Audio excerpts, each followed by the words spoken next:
Hello and welcome to today's video on medical work experience. If you haven't already, do look at the video before this, which looks at an overview of medical careers, because I'm going to build on that in this video. But today I'm going to look at three aspects of work experience. Firstly, some key areas that you might want to consider when you're thinking about planning your work experience. Then looking at different types of work experience and where you can get it.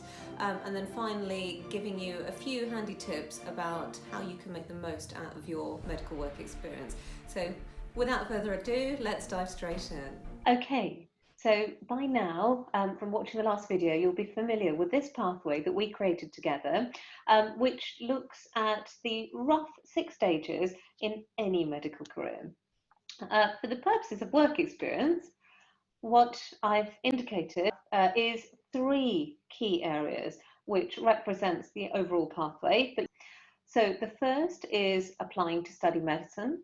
The second is studying medicine. And then the third is being a great doctor. Now, remember that being a great doctor is not something you'll ever be able to do alone. So while it does need really key skills and attributes, it also needs you to be a great doctor in an evolving health and care landscape, and also in collaboration with other people. It's impossible to operate alone. So that means that for all of your work experience, when you're thinking about planning it or when you're actually doing it, there are 4 key things that the work experience helps you to answer. So firstly, it helps you to think about whether medicine actually offers what you're looking for. So in terms of your own skills, interests and priorities. Secondly, it's whether you have what's needed to apply. Thirdly, it's whether you have what it's needed to study medicine. And fourth, it's do you have what it takes to be a great doctor, both in terms of skills and attributes, but also in terms of the evolving landscape and in collaboration with others. So now let's look at a range of actions that you can take and things that you can do to find out more about a career in medicine, which will hopefully, by the end of it, help you answer all of those 4 questions. The first thing that I would encourage you to do is, whichever stage you're at, if you're thinking about work experience, work through these questions, what you like to do. So as an individual, not anything to do with medicine, but you as a person, what do you like to do? It may be what subjects do you like doing, but also what other things do you enjoy doing? There's also something about the things that you're actually good at doing. But what's important to you about your career? So for some of you, it might be traveling. For some of you, it might be having a particular work-life balance. There might be a particular sport or musical pursuit that you're really keen to keep hold of. For some of you, you might want to work in an office. For some of you, you might not. Salary that you earn, the potential, the stability of your career. So many factors. And you don't need to have everything in terms of your career answered now. But if you have a flavour of it, then it means that you're in a much stronger position to know later on and build on it. So then fourth, so what are all the factors that made you want to do medicine? Fifth is, what have you already done to look into this? Because some of you might have done things already and others might be just at the start, but for you to know where you are in that process. Then a sense of what other careers have you considered, because you won't be able to know that you want to do medicine by looking at medicine alone. You need to consider the other careers and options to be able to say, oh no, actually medicine is for me because, compared to that. And therefore, based on all of that, then think through what else you need to do to make sure that medicine is the right choice for you. And this is about you convincing yourself, because at the end of the day, that's the first step, is if you understand yourself and you can convince yourself, you're in a much better position to be able to convince others through the next stages of applications or interviews, or even throughout your career. Really worth taking a little bit of time to therefore look into this. So then look at the application process. And make sure that you're aware of the different steps and requirements, and also be aware that things change. So keep abreast of actually the updated information as well. On the whole, roughly, when you're applying for medicine, there are a few stages to note. There's something about the basic grades that you need to be achieving. Personal statement and a school reference, which will be part of your application, the UCAS application, possibly a BMAT exam or a UCAT exam, and also likely to involve an interview as well. But as I say, the first step, therefore, is to have a look at the UCAS website and make sure that you're aware of the latest information. Then, with all of those things, there are handy hints and tips in abundance. So all you need to do is look for them. The Medical Schools Council has a lot of great information about applying to medicine. There are lots of books about the life of a medical student and applications to medicine. I would both advise you to look at and also be cautious about things on the media. I mean, clearly there is a vast array, and I've listed 4 YouTube examples where actually I think that there are videos that are actually quite helpful in terms of medical interviews, BMAT, UCAT preparation, work experience during COVID, getting into particular universities, but you might find that some offer you and some are not. Just be aware of the quality, so who's doing it, look at the date to make sure it's relevant and up to date. And it may not apply to you because you may have different circumstances, but you know, there's no harm in looking, and there are lots of great tips in amongst that. The third I'd advise you to do is get support. So when you're thinking through applications, you're definitely going to need the support of your teachers, your school. So I would definitely speak to your teachers and maybe even a career tutor if you have one. I'd also talk to people in the years above if you're still at school and ask them for tips. They may well have applied for medicine. Also think through your network, so family, friends, contacts of contacts, so people who've applied to medicine, studied medicine, who are doctors.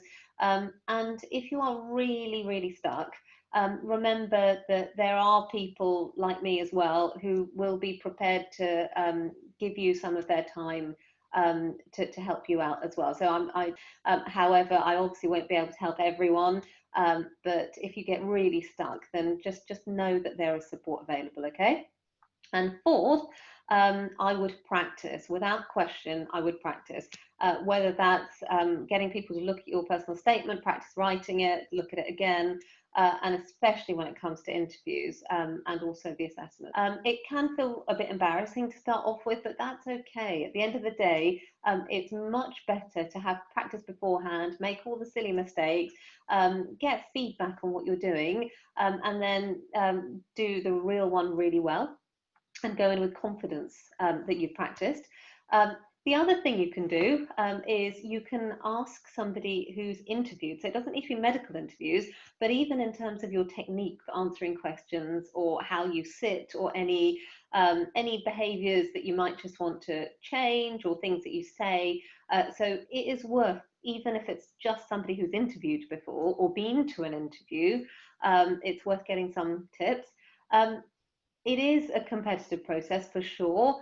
However, there is no harm in helping each other out. So you might want to practice together and support each other if there are a few of you applying.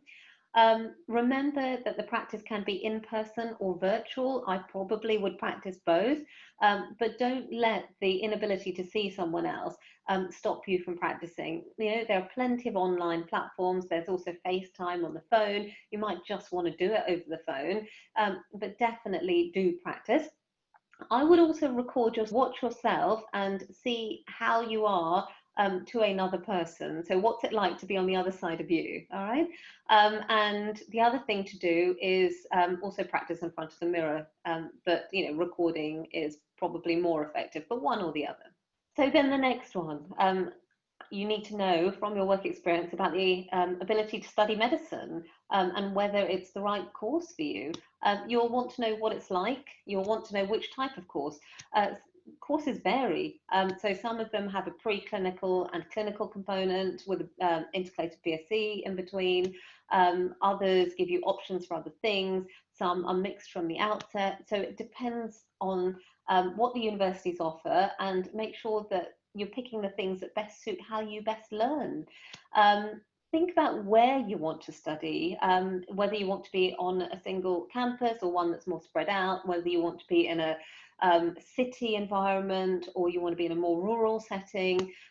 Think when also you want to study, because actually you might want to take a year out, or also consider what happens if you aren't successful this time round, and what the timing could look like then. So really think about the options, and figure out what's best for you.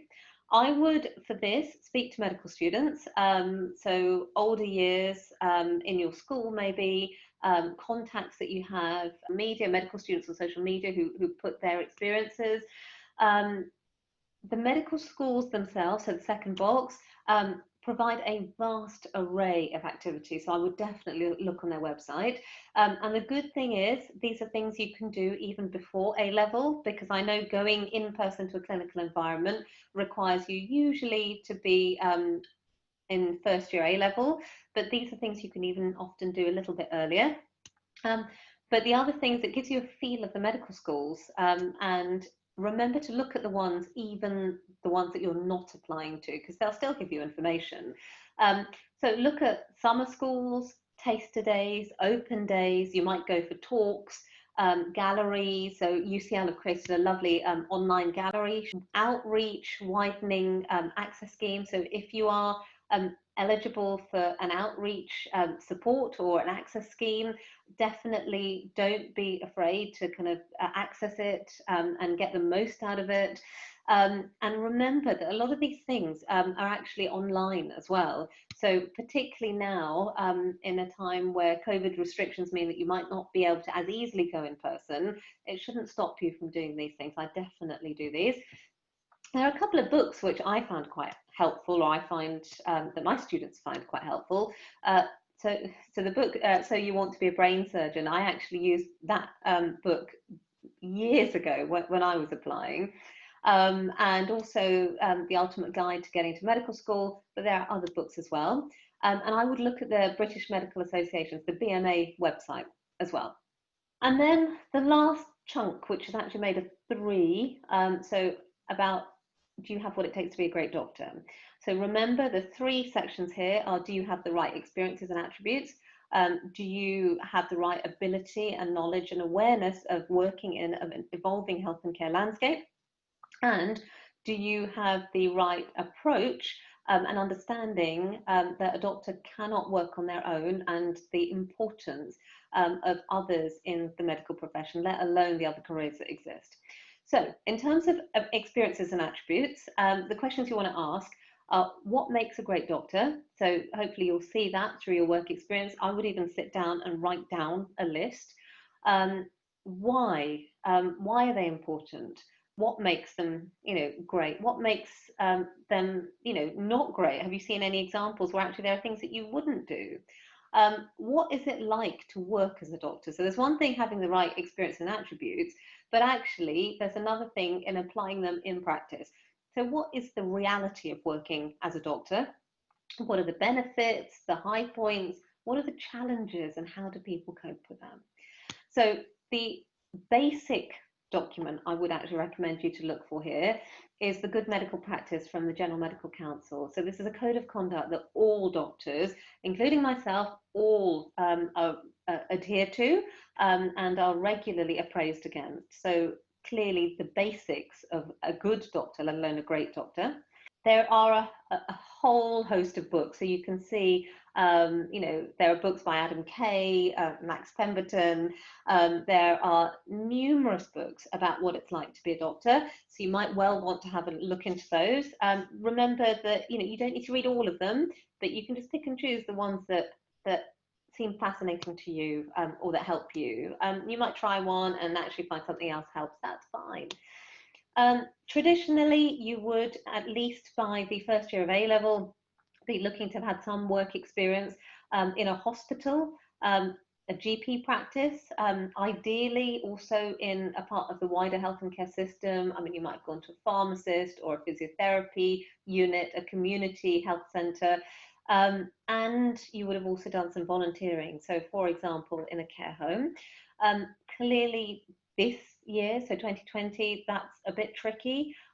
but I don't want you to give up. So remember that everyone else is in the same boat, um, but also remember that there are efforts and things that you can access despite this, which should help you. Because if you remember that work experience is about those questions that I have already outlined, then actually there are different ways of being able to find this out, right? So it's not just about having to go into hospital or GP practice, though that obviously would help. So the two things that I've put here are the Brighton and Sussex Medical School online work experience. I'd have a look at that. I think it's really, some handy videos and exercises in there. And also the Royal College of General Practice have done a Observe GP online platform. So again, a helpful insight into primary care. Now, clearly we're at the relatively early stages in terms of creating virtual work experience. So I think actually more is yet to come, other options that exist. So look for them. Don't be afraid if everyone's using, these two or kind of a similar range of them. I've had people say to me, oh, so many people use that, so I don't want to use that, I want to use something unique. It's about your learning. It's about your ability to answer those questions to yourself and to other people.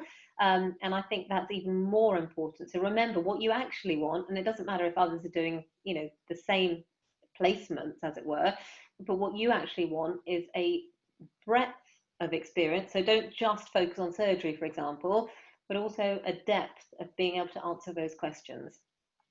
And then remember that you may well have a lot of other experience as well. So it may just be about stopping and considering the relevance of the things that you do already do or have done to medicine. So some people have been to international health systems and done maybe a little bit of shadowing or experience there already. Some people do teaching, so non-medical teaching, but that gives you skills that are transferable to being a great doctor. You might have done some research, you might have done an EPQ, you might have done some charity work, you might have watched things like TV documentaries. So there is a fantastic TV documentary about COVID in Royal Free and UCLH, the experiences of some of colleagues there. And that gives a real insight in terms of the working of some of the departments. So I would watch that. And also reach out in the ways that you can to talk to the medics who you can reach, and make sure that you do consider the relevance of everything that you do to answering all the questions that I've talked about and finding out the medicine really is for you. The second bit about being a great doctor, as I've mentioned, is being able to work in an evolving landscape. So it's one thing is, do you know about the health and care landscape? And the second thing is, do you have the skills, the flexibility, the awareness, the adaptability, and are you able to talk about this? You can find resources in journals, aplenty. You will find lots of helpful resources at the King's Fund website, including the video explainer about how the NHS in England works. And remember that there are plenty of hot topics that it's just worth kind of being aware of, and you'll find more. This is just a selection. So a note on the COVID one, so is that it's important. So COVID as a hot topic, but also COVID in relation to the impact it's having on medical education, for example. So you might want to think about not only, again, the topic itself and the evidence or the developments, which are fascinating for any of these, but also what does that mean for you as a doctor or an emerging doctor, a potential doctor, in being a great doctor? What will it require of you? What do you think, what more is needed? And then finally, in terms of work experience types, the other thing that you need to do in terms of being a great doctor, as I've already mentioned, is be aware of the numerous roles of other people who you will have to work with to be able to perform your duties, even to a basic level. The role of a doctor is very interconnected with other specialities, and it's very much about health and care, and it's very much about looking at health as an asset. It's not about just ill health. There is a real shift to looking at health as being about more well-being, mental, social, physical well-being. And so given that especially, you need to think about who are the people the doctors have to work with. What is their role? Because quite often, in my experience, it's far more important than even our roles as doctors. Why is it important to work in a multidisciplinary team? What is the move to working even more broadly? And then have you considered those careers as well? Because there are some fantastic careers in the health and care field, not just medicine, but lots and lots. So you need to consider those in order to then be able to say, okay, so why is medicine the best option for you? I've put some resources on the right here. So there is an online career support tool which you might want to fill out and try out. There is lots of helpful information on the Health Careers website. You might want to look at the Royal Colleges, for example, Royal College of Nursing, to find out more about nursing. And also look at the NHS England website, because they've got a really great summary about the role of allied health professionals. Royal Society of Public Health have a beautiful description about the wider workforce. And again, have a look at the BMA, so British Medical Association website, for information as well. And now that we've covered the key questions and key types of work experience, I also want to share with you something which I think is critical to the whole work experience package, and something that is overlooked, because when you see work experience as a tick box or something I need for my UCAS form, quite often it's easy to trip yourself up. Whereas if you look at work experience as being there to inform you and you want to get the most out of it, then actually you stand a really good chance of having that right information and the right insight that will take you through the process, but also the career. So what should you do to maximize your work experience benefits? First thing I would do is, before any of the activities that I've talked about, is prepare. So read up about the place, the work, think about what you want to get out of it, and how best you're going to use the time that you're going to spend on it. Then during the actual activity, whatever it is, focus on it fully. If it's something that you need to get to on time, be there on time, be there a bit early. I would take a notebook and jot down rough topics or some of your learning.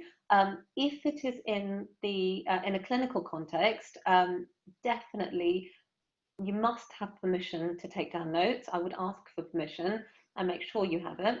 And do not, under any circumstances, write down any confidential information. It's really important to be clear that you're not, and to respect confidentiality. In terms of the placement itself, make sure that when you come to the end of it, you take time to actually thank people because they've given up their valuable time, often out of really busy day jobs, to give you the time, and they've shown you the kindness of kind of supporting you. So thank them, and maybe take the opportunity to ask if they wouldn't mind being contacted in case you have more questions later on. And after the work experience, this is the key bit, right? So after the work experience, so there's this thing called journaling, but basically it's write down, and take the time to do this properly, for every activity that you did, a summary about what you did and saw on the placement or activity. And remember, do not include anything in terms of confidential information. Secondly, write down, what did you learn? So what were the things that you learned? And in particular, what did you learn about yourself? What did you learn about the applications process for medicine? What did you learn about studying medicine, being a medical student, or being a doctor, working as a doctor? What are the skills and attributes? What have you learned about the health and care landscape? What have you learned about all the different people who contribute to looking after the people that we serve?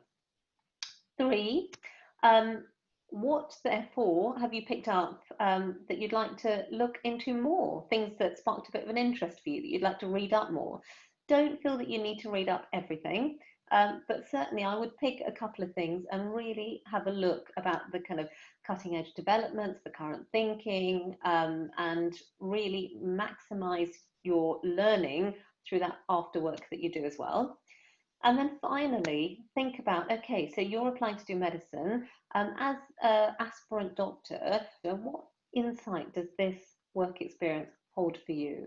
So is there anything that you're going to remember to do, or maybe that you're going to do differently? And therefore, what value has this work experience given you? So hopefully that was a helpful overview of medical work experience and some key things to consider when you're planning it, when you're actually looking at the different options for it, and when you're doing it. So as ever, if you like the video, do like, subscribe, and definitely do share to anyone who you think might find this information helpful. And see you again next time. Bye now.